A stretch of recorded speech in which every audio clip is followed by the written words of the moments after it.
Bonjour à tous, donc je continue la réflexion de l'embrayage, entre autres, l'embrayage, je fais aussi la réflexion du démarreur, etc. Donc là je m'occupe un peu de l'embrayage et pour rappel j'avais un gros bruit au niveau de l'embrayage quand c'était embrayé, donc à l'arrêt.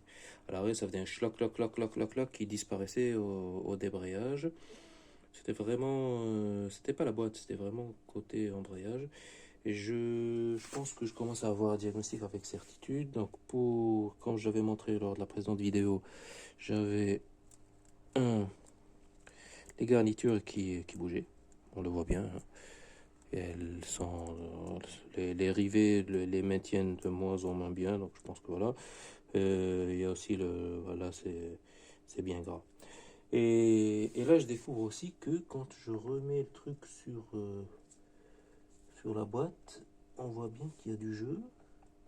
Les cannelures sont bien bouffées. On voit bien qu'il y a du jeu. J'espère que... Après, bon, je me suis dit que l'arbre d'entrée de boîte, là, il était mort. Enfin, les cannelures étaient mortes.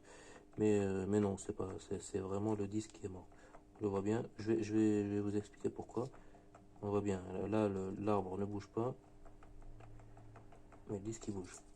Alors, j'ai reçu cet après-midi, enfin, je suis parti récupérer cet après-midi le nouveau disque qui est là.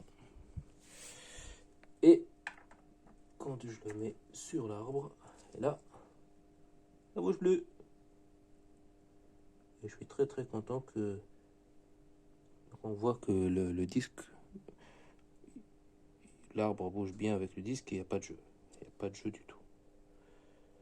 Je suis très content parce que j'avais très peur que enfin très fort. J'avais peur que l'arbre soit bouffé, du coup que les cannelures de l'arbre soient bouffées, et du coup j'aurais été obligé de trouver un nouvel arbre et ouvrir la boîte et nanani et tout un tralala. Voilà. Là j'attends les vis pour remonter, j'attends les vis, les 6 vis du système d'embrayage pour poursuivre le remontage. A bientôt pour une nouvelle vidéo. Allez, ciao.